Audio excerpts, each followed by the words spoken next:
Olá, ouvintes e leitores, sejam bem-vindos à nossa leitura bíblica comentada.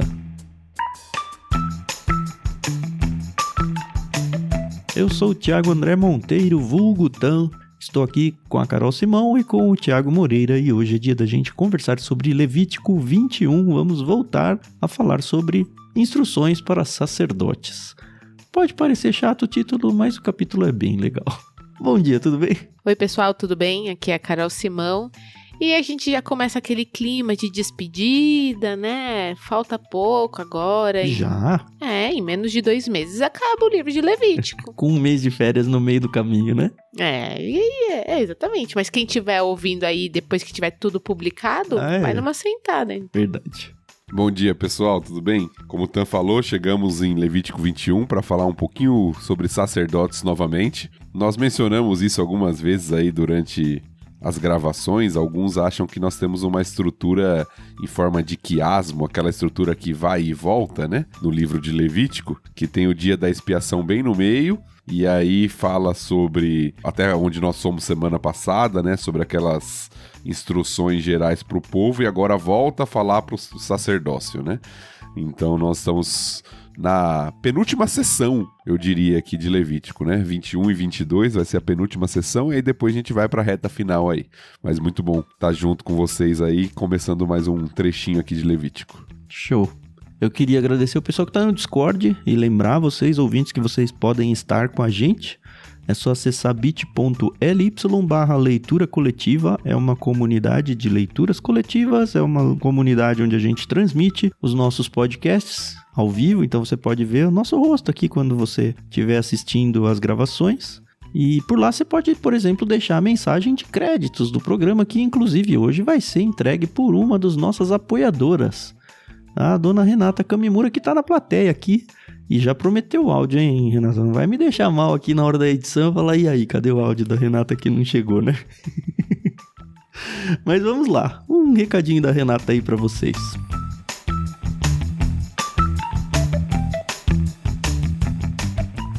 Olá, pessoal, aqui é a Renata Kamimura, ouvinte e apoiadora do Ictus.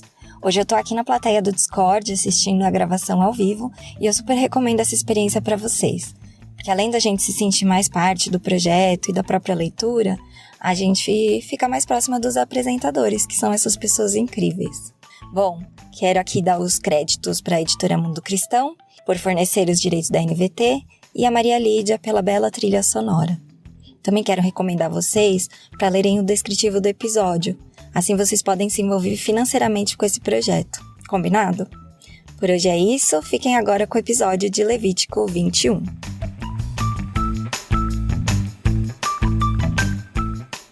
Lembrando que a gente tem na descrição do programa também os links para você ouvir o álbum da Maria Lídia que a gente usa como pano de fundo aí dos episódios.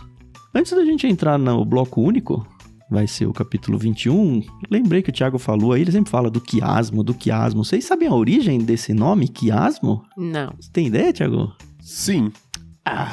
Parece que você estudou no mesmo lugar que eu. Mas eu não sei, faz a surpresa pra mim. Você sabe, eu pensei que você não sabia. Eu sei, eu ia trazer uma curiosidade legal. Então vai, por favor. Não, vai que eu tô errado. Pronto. É por causa da letra Ki, né, do alfabeto. Isso. Que é um X o desenho dela, né? E aí ela forma vem das pontas e fecha no centro e aí abre nas pontas de novo. Quiasmo. Exatamente. Aí, que bonito. É do alfabeto grego, a letra é do alfabeto grego. Isso. O nome foi dado posteriormente, né? Os judeus provavelmente não chamam assim, né? Mas os estudiosos atuais, eles usam pela forma da letra grega, né?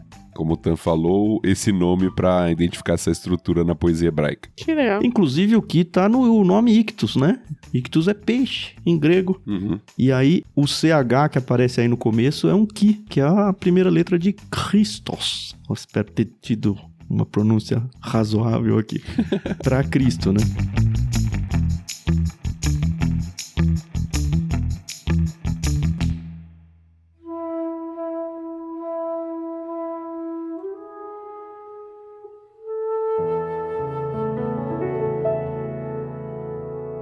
Mas vamos lá, já enrolamos demais. Leitura da Carol, capítulo 21. Manda ver. Bora lá então, pessoal. capítulo 21.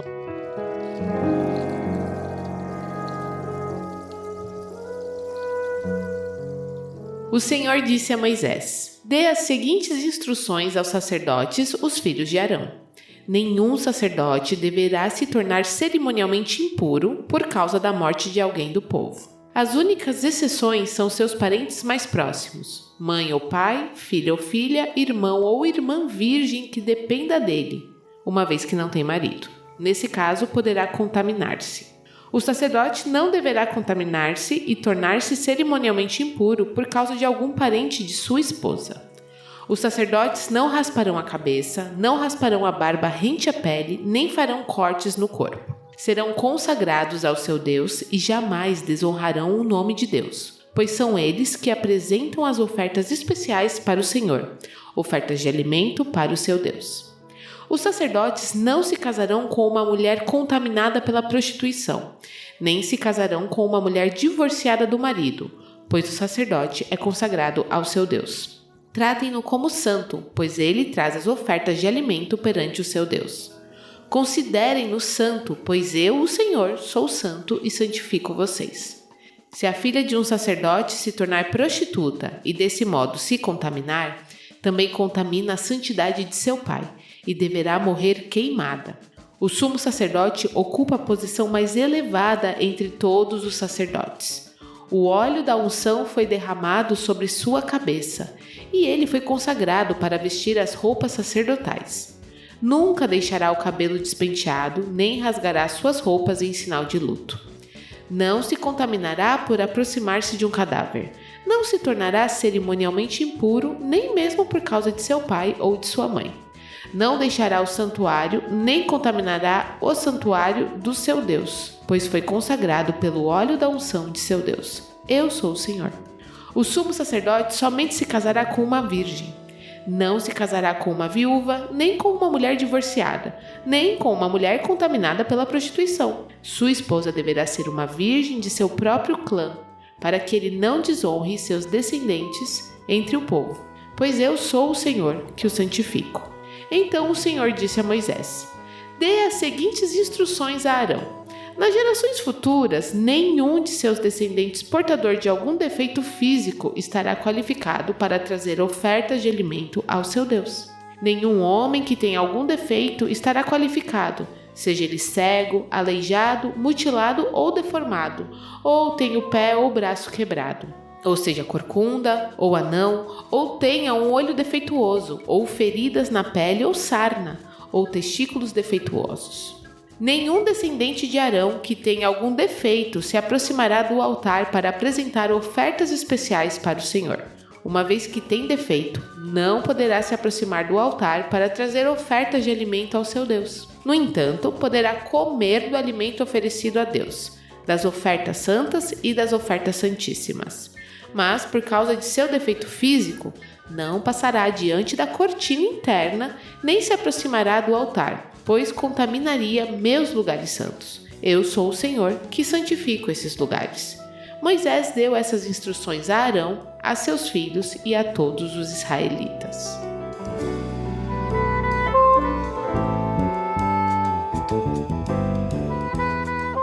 Acho que Oséias não leu esse pedaço, né, gente?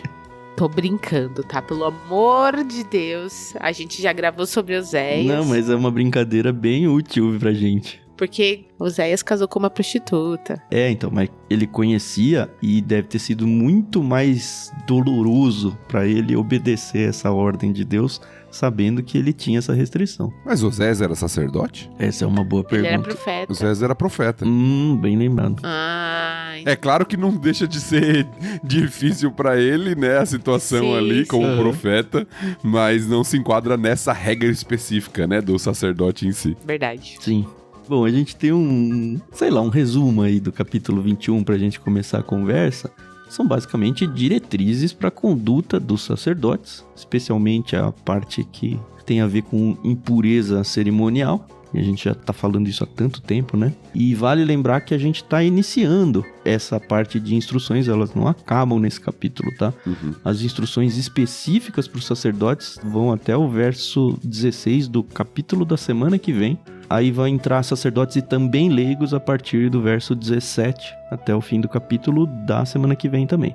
O que me faz pensar de novo naquela questão que a gente fala de vez em quando da divisão dos capítulos, se ela foi bem feita ou não, por quem fez isso aí ao longo da história, mas esse é outro papo.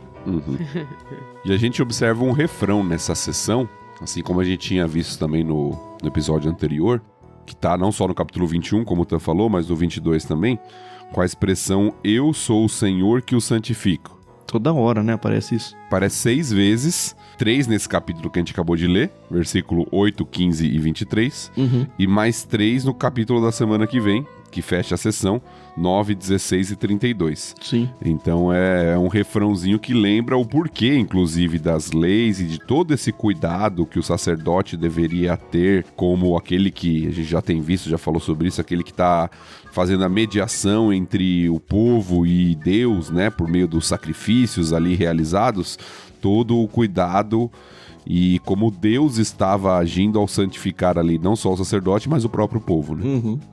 E no verso 8 tem uma variação, talvez, daquele "sejam santos, porque eu sou santo" também, né? Aparece várias vezes esse versículo, às vezes com uma palavra um pouquinho alterada aqui e ali, mas a ideia geral tá muito presente nesse trecho também.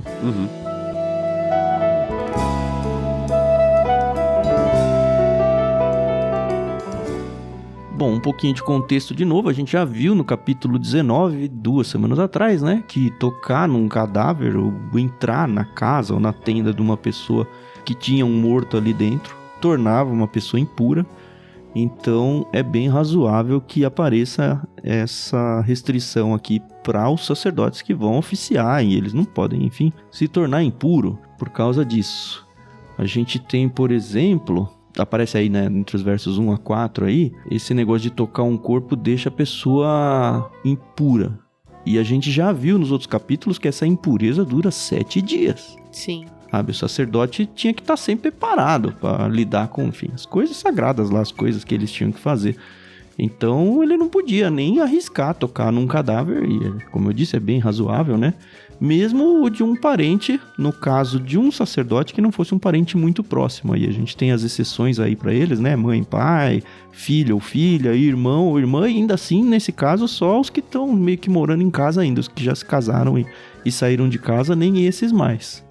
E pro sumo sacerdote, eu acho que a gente conversou sobre isso há alguns capítulos, quando a gente questionou quando Nadab e Abiú foram dizimados pelo Senhor.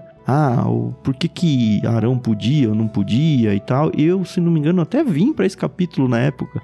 Mas agora que a gente está olhando ele com mais atenção, a gente vê que tem uma regra para os sacerdotes e tem uma regra muito mais restritiva para o sumo sacerdote. Que nem esses parentes mais próximos ele podia se envolver ali com a questão do funeral ou com o morto.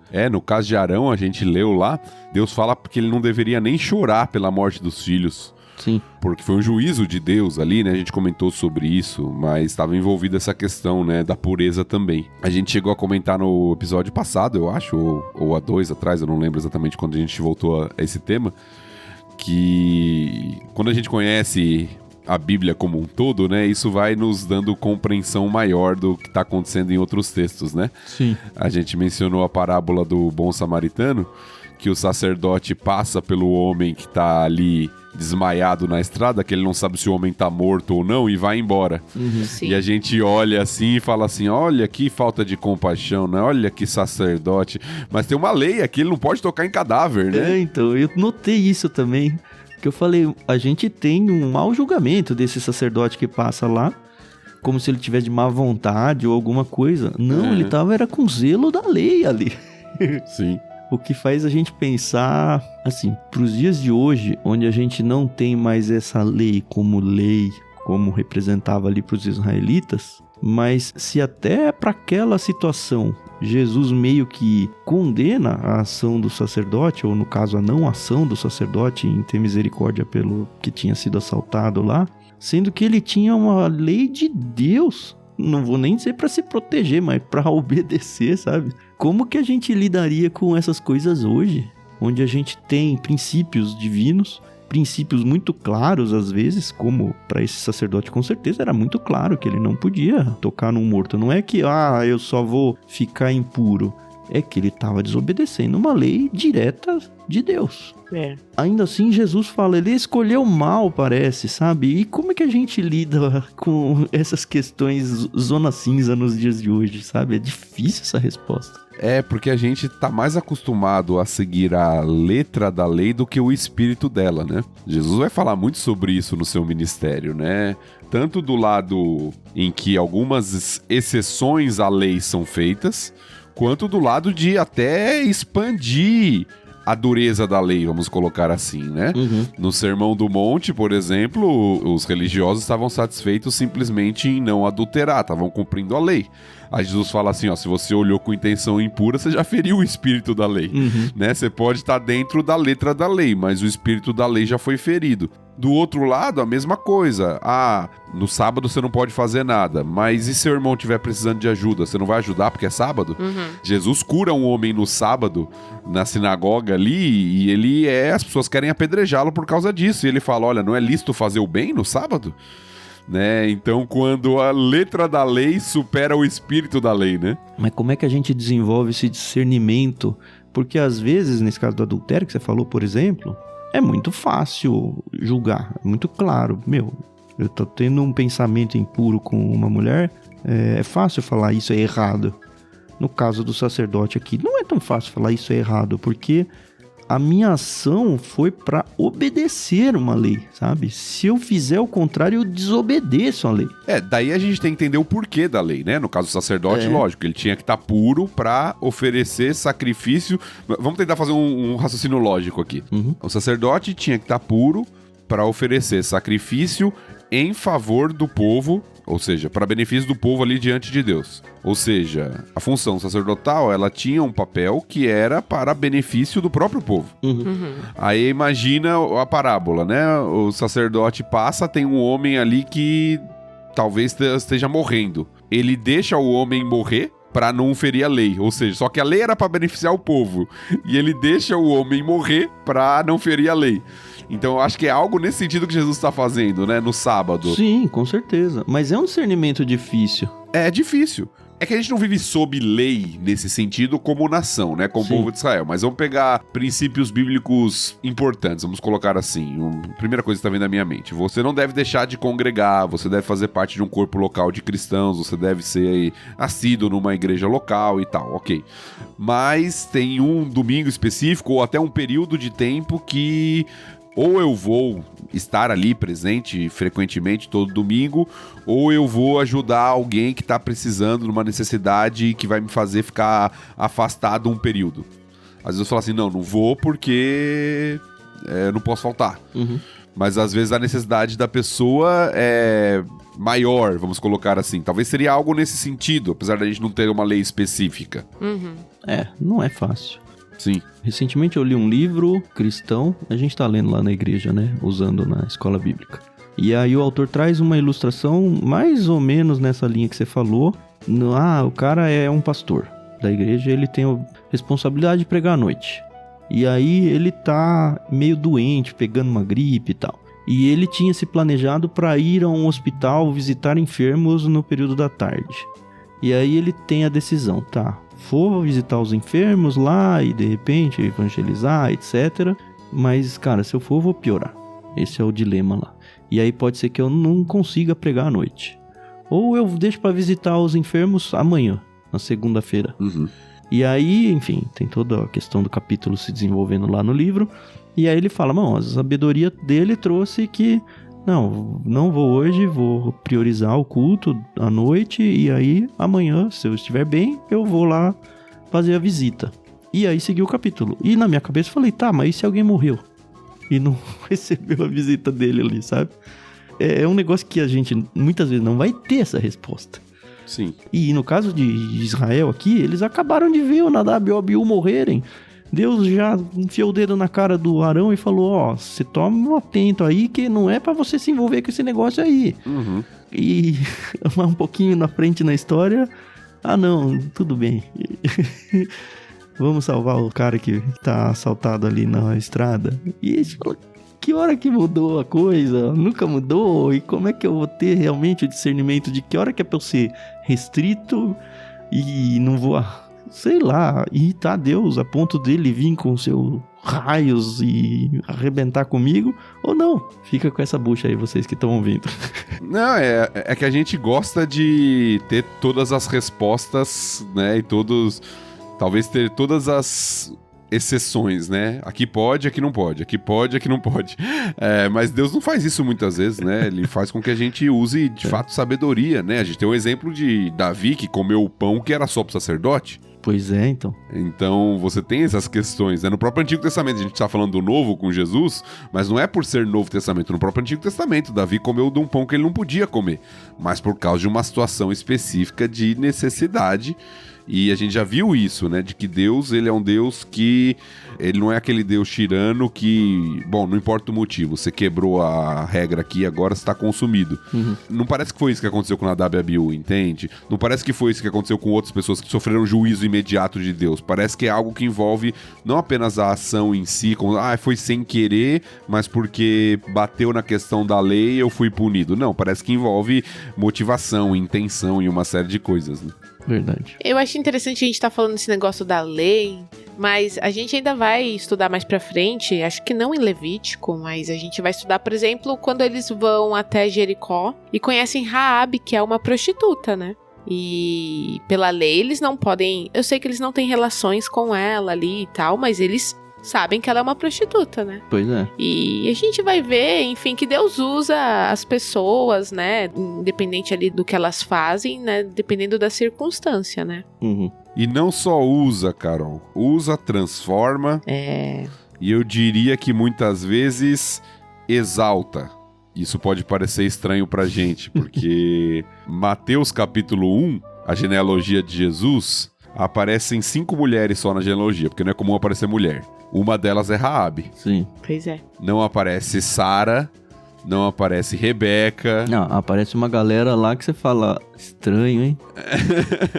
Exato, não aparece aquelas mulheres que a gente dá nome às nossas filhas, né? Sara, Rebeca, Sim. né? Aparece Raabe, aparece Tamar... então aparecem mulheres que muitas vezes são desprezadas. Você não conhece nenhuma Raabe? Eu não conheço. Também não. Mas deve ter. Eu sempre fico me perguntando por que não tem gêmeos que se chamam Judas e Jesus, ou Jacó e Esaú, sabe? Ou Caim e Abel. Tá na Bíblia, né? Você não Tão sabe. fácil. Não, mas você não sabe. Gente, tem. Gostaria de conhecer. Eu não conheço nenhum Judas, por exemplo. Você conhecem? Não. Pois é, então. Ficou um nome ruim, né? As pessoas não... Principalmente no meio cristão, né? As pessoas não querem colocar. Mas tem um livro da Bíblia que é o Judas, e nem é malvado aquele Judas lá. Não, aquele Judas é irmão de Jesus, inclusive, Pois né? é, O meu então. irmão de Jesus. Mas fica mais conhecido o Judas Iscariotes, né? Por ser o traidor. Uhum. Assim como não tem nenhuma igreja Laodiceia, tem bastante Filadélfia, mas Laodiceia não tem nenhuma. Verdade. Vamos abrir uma, né? Bom, e nós chamamos Tiago, né? Que é enganador e tá tudo bem. É isso aí. A Renata no chat tá falando aqui, ó. Verdade, nunca tinha pensado nisso. Tem um livro da Carla Madeira que os personagens são Caim e Abel. Mas é livro, né? E provavelmente já tá entregando um pouco do que vai ser o roteiro.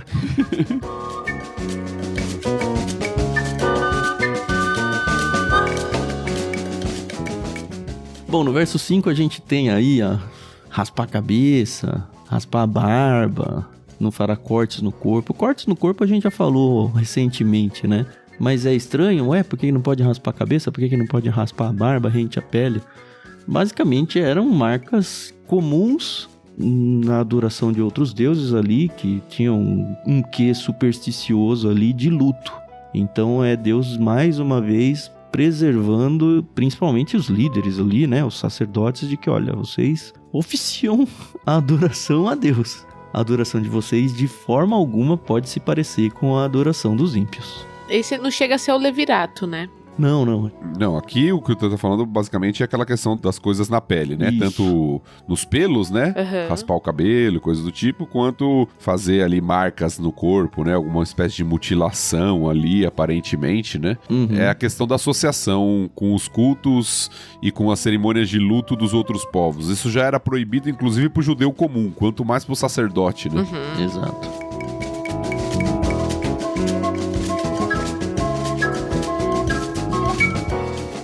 Aí a gente entra nas restrições matrimoniais deles. E é muito interessante olhar, por exemplo, para Timóteo, 1 Timóteo 3, né? Ou Tito 1, que vai falar sobre qualificações pastorais aí, não é mais questão de sacerdote.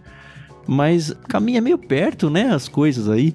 Ó, você do lado de lá, né? No Novo Testamento, é marido de uma só mulher. Enfim, você tem algumas restrições para quem vai ser um líder religioso de uma igreja. E aqui restrições ainda maiores para quem seria o sacerdote. Os sacerdotes, no caso, né, que eram vários, que, ó, você não pode casar com uma prostituta, você não pode se casar com uma mulher divorciada do marido, já tinha divórcio, obviamente, né? E, de novo, se a gente for dar o salto alguns versículos abaixo, quando a gente fala do sumo sacerdote, é ainda mais restritivo, porque o cargo dele era ainda mais restritivo também, né? Muito mais próximo de Deus na questão da adoração e tudo mais, era o que entrava no Santo dos Santos uma vez ao ano e tal. Mas eles, por exemplo, não se podiam casar nem com uma viúva, coisa que aparentemente os sacerdotes poderiam aqui. Eu fico imaginando... Desculpa, foi só um pensamento intrusivo agora. Mas eu fico imaginando, porque o sumo sacerdote era um por vez, né? Sim. Só tinha um. E ia passando de geração em geração. No caso aqui era Arão, né? E os outros eram sacerdotes. Certo. Aí quando morria Arão, alguém da descendência dele, provavelmente o primogênito ali, iria assumir o lugar de sumo sacerdote. Uhum. E como o Tan acabou de falar, o sumo sacerdote, uma vez por ano, só ele pode entrar no Santo dos Santos. E eu fico imaginando a tensão que deveria ser uma semana antes do dia da expiação. Já pensou se o sumo sacerdote se contamina acidentalmente? Como que ia fazer? Porque só ele podia entrar. Se ele fica impuro, ele tem que se purificar por uma semana. Acho que ele devia ter... Alguém guardava ele numa bolha, né? Em plástico bolha ali.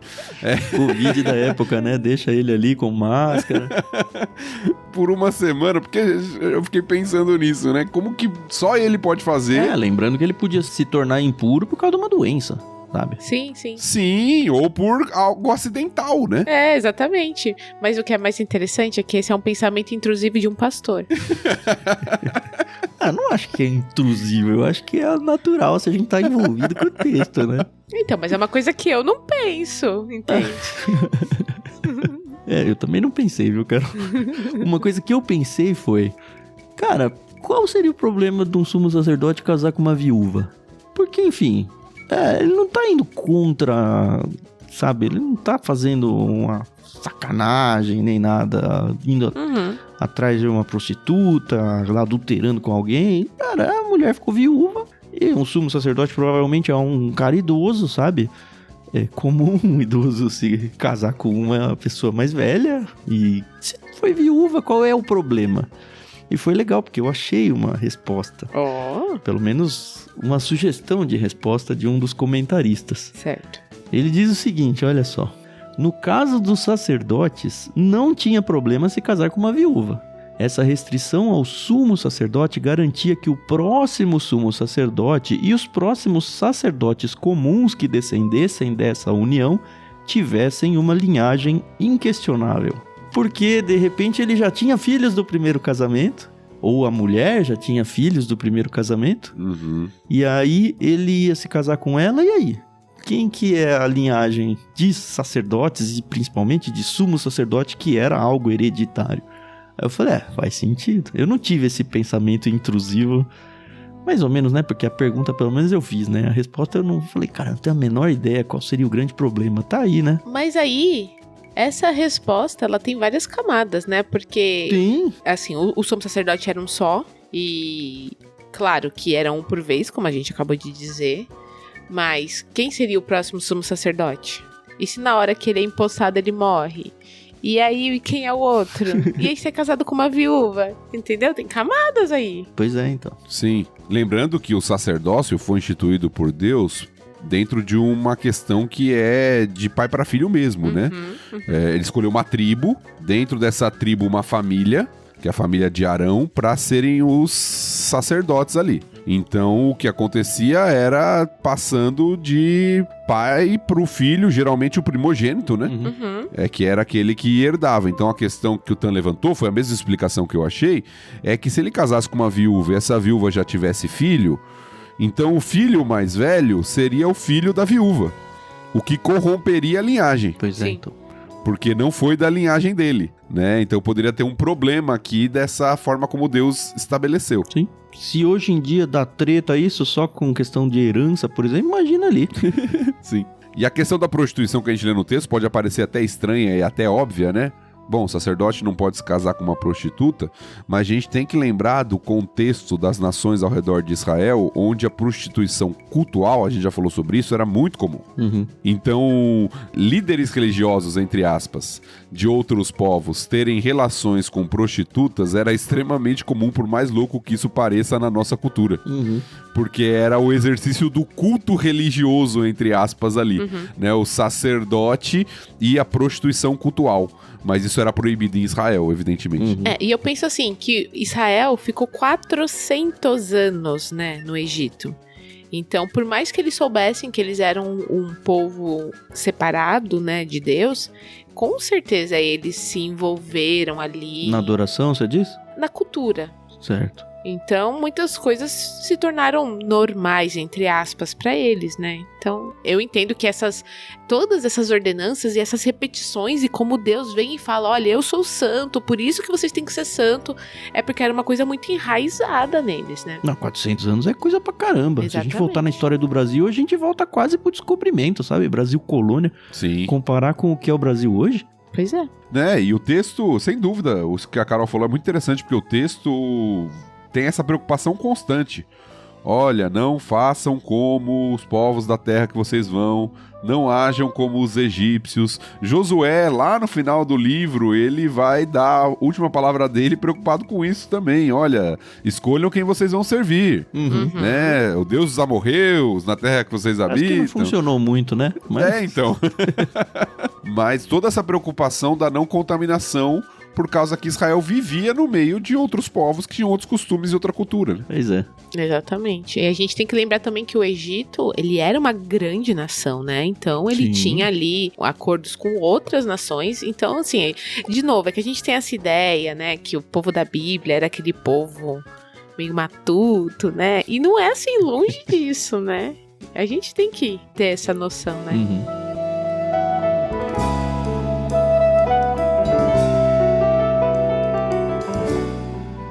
Vocês têm algum indício? Eu acho que bíblico não tem, pelo menos não me vem à mente nenhum, mas talvez na história da igreja, sobre a linhagem sacerdotal ter tido que ter algum tipo de remendo porque, sei lá, eles tiveram só filhas e não filhos. Não tem isso na Bíblia, né? Eu não me lembro de nenhum versículo. E a história da igreja também não lembro de ter estudado sobre isso. Eu não lembro se é de sacerdote, Tam, mas eu lembro que tem alguma situação onde só tem mulher e para preservar a herança, inclusive, é feito um acordo. Eu acho que não é de sacerdote. Não, acho que é de tribo, divisão das terras, alguma coisa assim. É, de tribo, isso, exatamente. Foi divisão de terras lá na época de Josué, que aí chega e fala, a gente só tem mulher aqui, a gente vai perder a nossa herança, e aí como é que vamos resolver isso? É, isso aí. Um dia a gente chega lá, mas eu não me lembro de sacerdote.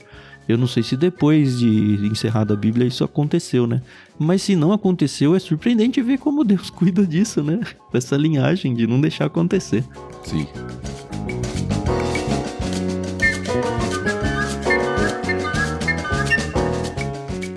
Falando ainda das prostitutas, no verso 9 a gente tem, ó, se a filha de um sacerdote se tornar prostituta, ela deve morrer queimada. Assim, num primeiro momento, a própria descendência dele podia desonrar a missão ali do sacerdote. Por isso, essa punição de morrer queimada. Só que essa eu não achei resposta não em lugar nenhum. Porque assim, já existia uma punição, e a gente vai ver isso lá em Deuteronômio 22, para uma mulher que fosse prostituta, que é apedrejamento. Sim. No fim das contas é morte, de qualquer jeito. Por que aqui essa não... Se é filho do sacerdote, não morre apedrejada, morre queimada. Não sei. Ou o Deuteronômio veio depois, né? Sei lá. Eu acho que tem a ver com aquilo que a gente falou, da diferenciação da prostituição cultual para a prostituição comum. Não achei nada. Olha, por isso que eu falo que ser filha de pastor é difícil, tá? Não que eu, né, não sou uma prostituta, longe disso, né? Mas enfim. Eu não disse isso, Carol. Ai, eu sei que não, mas é porque quem é filho de pastor, pergunte aí pra Daniela e pro Timóteo. Todo mundo fica de zóio, né? É muito chato. Não ser filha do pastor, mas as pessoas ficarem de olho na gente por nós sermos os filhos dos Sua pastores. filha sofre com isso, Thiago? Dava pra perceber? Eles já foram perguntados sobre isso na igreja, em alguma programação de adolescentes jovens lá. Eu acho que de alguma forma sofre um pouco, né? Apesar de que eu sempre tento ensinar, tanto a eles quanto aos outros, de que ser filho de pastor é ser um crente comum. Uhum. Né, no sentido de que eles devem fazer o que os outros fazem ou deveriam fazer, no sentido de servir de acordo com os dons e talentos que Deus deu a eles, viver uma vida de santidade. Não é por ser filho de pastor que eles têm que fazer algumas coisas, senão a gente começa a criar classes na igreja, né? Exatamente. Então eles devem viver como crentes, né? Sim, como crentes sim. fiéis ao Senhor, Uhum. servindo ao Senhor. E não são somente eles que têm responsabilidades, né? Então é o filho do pastor, ele que tem que cuidar. Então não, todo crente deve servir de acordo com os dons e talentos que recebeu. Nem a esposa também, né? Também não tem esse... Exatamente, o mesmo princípio se aplica à esposa, né? Então eu sempre tento ensinar e mostrar isso, porque tem uma visão muito errada sobre isso na igreja. Exatamente. Então eu tento não colocar um peso maior pra eles do que deveria. Eles são adolescentes e devem viver como adolescentes. Adolescentes cristãos, então em santidade, mas como adolescentes, né? Ter papo de adolescente, brincar como adolescente. Não, porque é filho do pastor, então não pode tal coisa ou não pode tal coisa, né? Então eu não gosto muito dessa visão, né? Sim. Até um cuidado que a gente tem que ter aqui, né, a gente tá comparando, e eu entendo a comparação, né, porque envolve a questão do serviço religioso, vamos colocar assim, mas a gente tem que tomar muito cuidado com, às vezes, as comparações que nós fazemos das funções do antigo do novo, porque elas são muito diferentes, né? Sim. As pessoas comparam, né, o sacerdote com o pastor, o levita com o cara que canta, né, o músico, e a gente tem que tomar cuidado porque tem algumas questões que se assemelham, mas tem muitas questões que se distanciam, Sim. né? E as que se assemelham, normalmente se assemelham pra qualquer cristão, né? Não precisa ser pro líder. Sim. Lembrei de um ditado aqui que ouvia bastante. Que filho de crente, pecadorzinho é. E de pastor também. Ai, ai.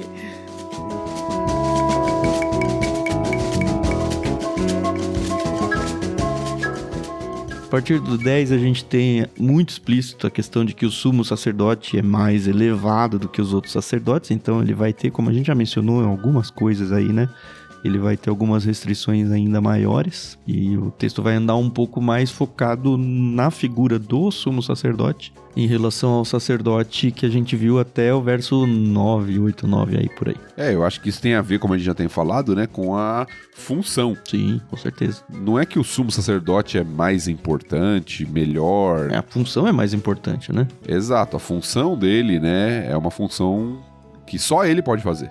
Sim. É algo, nesse sentido, é diferente, né? A gente tá falando de diferenças do Novo Testamento. Você não tem um sumo pastor, né? Na verdade, você tem o supremo pastor, que é Cristo, né? Sim. Mas você não tem, humanamente falando, né? Um sumo... Não, aqui você tem alguém que só ele pode fazer... Como a gente falou, né? Lá no dia da expiação. Só ele pode entrar no Santo dos Santos. Só ele é o intermediário ali entre o povo e Deus naquele momento. Uhum. Então você tem uma função muito especial ali, né?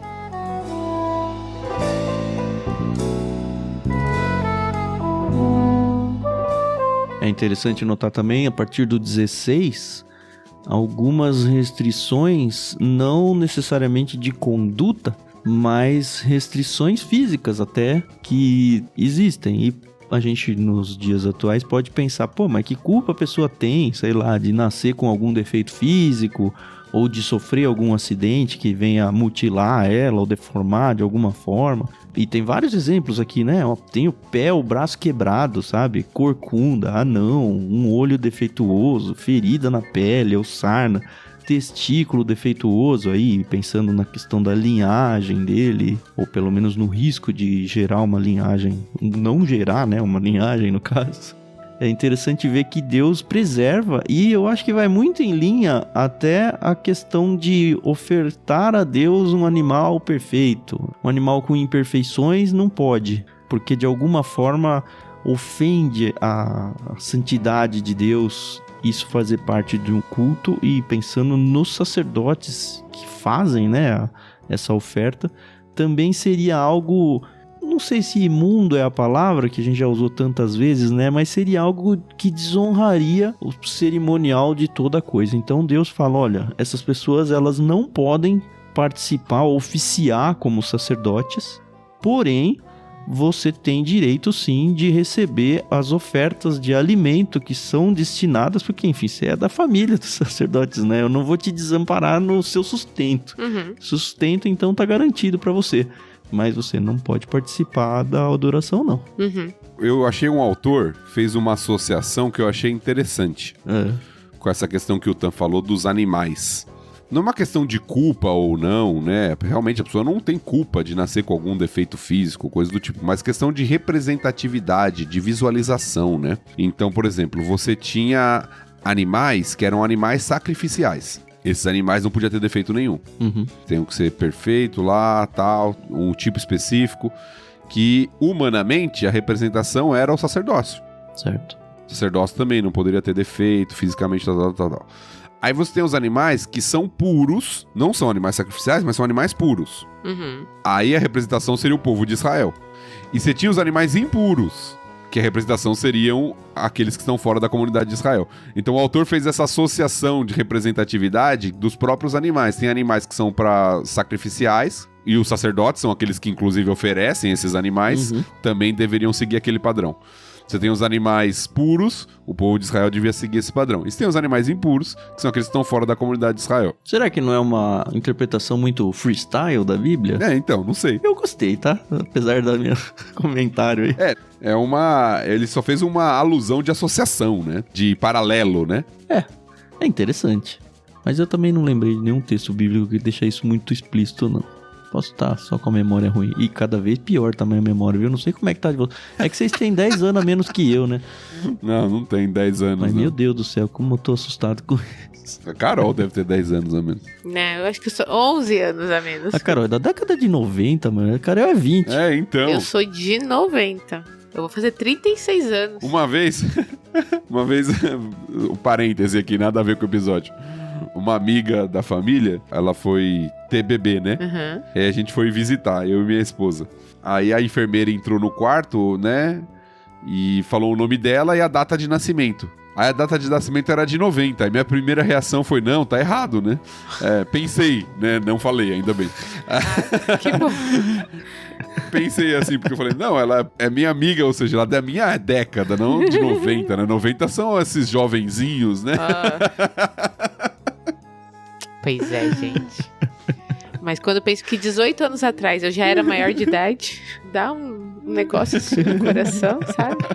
Vai andando o tempo, Carol. É isso. Cara, como que a gente vai estar quando esse negócio de LBC acabar, hein? Acho que a gente não vai estar não, viu? É que a gente vai estar tudo... Eu não vou estar grisalho porque eu não vou ter pelo, né, de cabeça. Eu já tô grisalho, então não vai fazer muita diferença. Então... Eu tava vendo o jogo do Palmeiras esses dias, aí o cara falou, não sei quem tem o apelido de Diabo Loiro. Você conhece alguém que jogava e tinha esse apelido? Aí eu falei, o Paulo Nunes era Diabo Loiro, mas agora não é mais, né? Agora é um Diabo Platinado. É grisalho. Ai, Deus. Vamos chegar lá, se Deus quiser. Amém.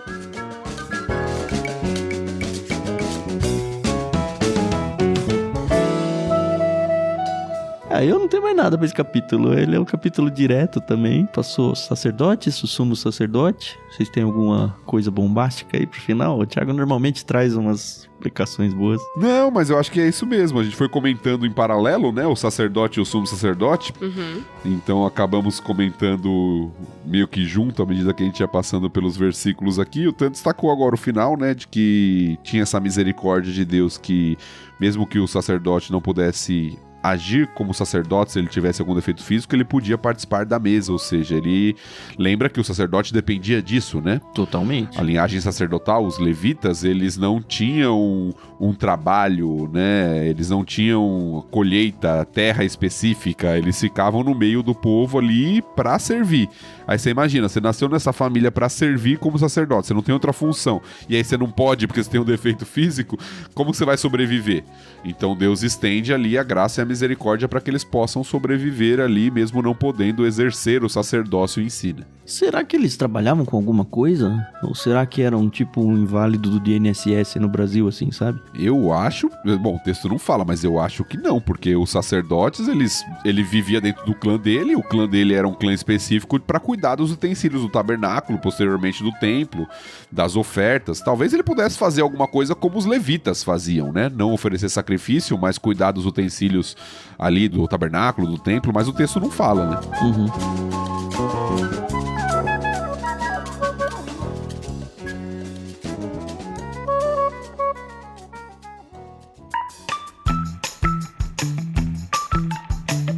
Capítulo encerrado, capítulo 21. No 22 a gente volta, o tema dele vai seguir, como a gente falou no início do episódio, né? Sim.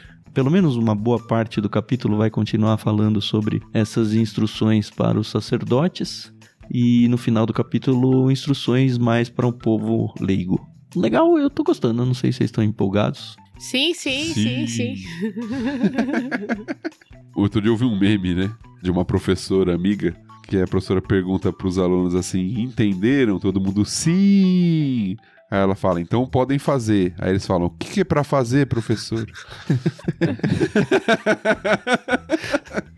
A gente vai descobrir isso aí quando fizer o nosso quiz depois do Levítico, né?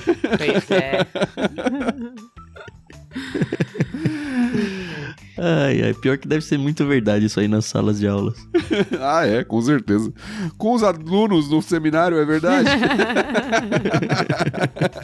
Bom, brincadeira à parte. Pra mim, particularmente, eu amo estudar livros que pra mim são mais desconhecidos, assim, que eu nunca preguei, que eu nunca fiz uma exposição na igreja, que é o caso de Levítico, né? Eu aprendo muito. Então tem sido muito bom. Eu tô curtindo também. Não só vir gravar aqui com vocês, mas as horas que eu gasto aí semanalmente estudando isso daqui são bem valiosas. É o que o Thiago falou, né?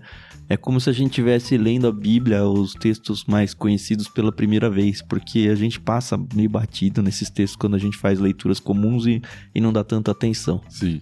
Muito bem, então, senhores ouvintes, obrigado por ficarem aqui com a gente mais um pouquinho.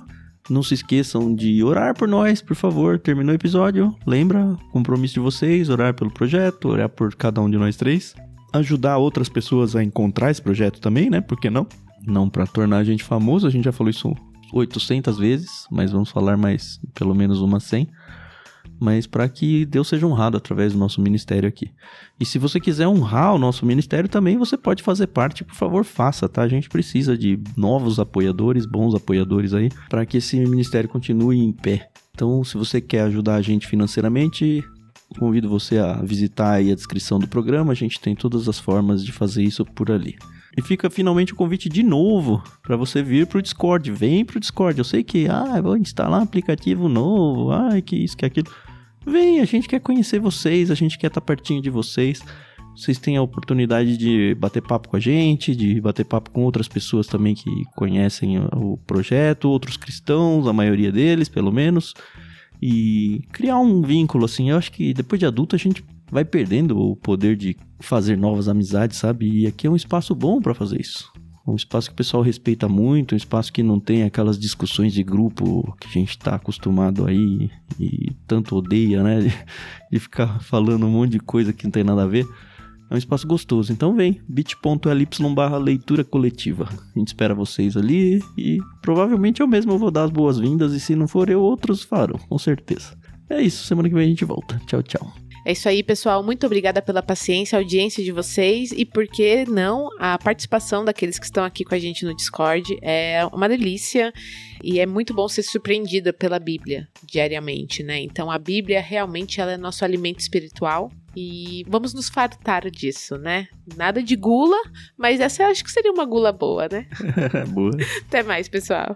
Muito bom, pessoal. Até mais. Nos vemos então semana que vem. Continuando o capítulo aqui, Levítico 22. Espero que você possa aproveitar aí, ler a palavra e aprender como nós temos aprendido também. Um abraço.